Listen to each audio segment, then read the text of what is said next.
Our Walk On Coach Conversation is brought to you by Fairway of Waukon and by Waukon State Bank. We're here with head coach Chad Beerman. And Chad, a exciting, entertaining football game, especially the fourth quarter the other night, but the result didn't go your way. What overall did you take away from your week one game at Decorah? Well, we had a lot of teaching we were able to do with that game film. We left a lot of opportunities on the field. Passes that were just a little long, or when the passes were on, we couldn't bring them in. And we got well, not a young line, but an inexperienced line that it's going to take a little seasoning.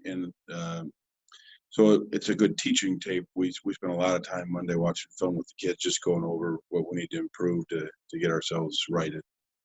And each and every time after week number one, coaches are going to have things to focus on and improve on heading into week number two.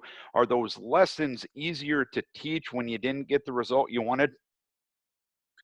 The kids are maybe a little more receptive. They're certainly took a little of the air out of them coming in, and we understand that it didn't cost us anything as far as where we want to be towards the end of the season. And it was a good game. The kids came back and made a good run at it, and one or two breaks go the other way, we win the game, even without playing very well. So I think they understand if they can put things together, they can still get things where we want to be. And is that one of the main positives you take away from week number one? You were trailing 12-0 going to the fourth quarter, and you were able to put 3 scores on the board, and you were down, but you definitely weren't out. Is that one of the main positives you can take away from week one? I think so, that they kept fighting, even though we got to midpoint of the fourth quarter. Even we really hadn't done a whole lot. We finally got to stop. We turned the ball over to Decorah in our own end of the field, but basically about the 30-yard line. Defense got to stop. We got the ball back, went down and scored. Forced the safety, or had the safety, took advantage of that, and then went down and scored again. Put ourselves in charge. We just couldn't quite close it out at the very end. They made some great throws and some really good catches, and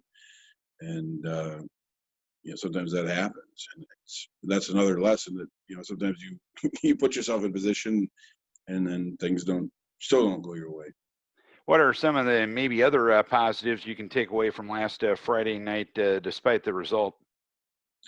Well, we have, one, it's a great conditioning for the kids. It's, to have to play at that intensity. And said some of the kids didn't play a lot last year. They got in as reserve roles, and they had to step up and go the whole game this time. So that's one thing. You kind of get an idea of, who can play and who maybe needs, some more work before they're ready to be on the field. So we'll take all of that and move forward and get ourselves ready. We need to work on tackling. That showed up a little bit, so we'll work on that this week in practice. And again, you get things you need to work on, and if you do them right, you'll improve. And with the change in the preseason this year, having to do things a little differently with the COVID restrictions, really is that game number one some on-the-job training and getting up to game speed and just realizing how quick you have to do things when the lights are on Friday night? Well, I think so. We played really good competition last week. We're going to play really good competition this week. And you got to be ready right away. It took us a little too long to get things synced up and getting going had we been able to play that way a little earlier in the game, we might have had a different result. But hopefully, the way we were able to get a little bit more in sync towards the end of the game was something we can carry forward. And another Northeast Iowa Conference opponent this week with Waverly coming to town. Your thoughts on the Go Hawks? What do they bring to the table? Well, they had a pretty convincing win over Cresco last week. They ran the ball really well. They've got good size up front, offensively and defensively on the lines. Some good, fairly young still backs, and they played a lot of young kids last year. They struggled last year. Their season wasn't up to what their usual standards have been, but they did come out of that with some experience, and so that I think that showed last Friday. We expect them to be a tough team for us again this week. All right, Coach, keep your kids healthy. Hopefully you can get back on the winning track. We wish you best of luck. All right, thank you. That's the Waukon Coach Conversation, brought to you by Fairway of Waukon and by Waukon State Bank.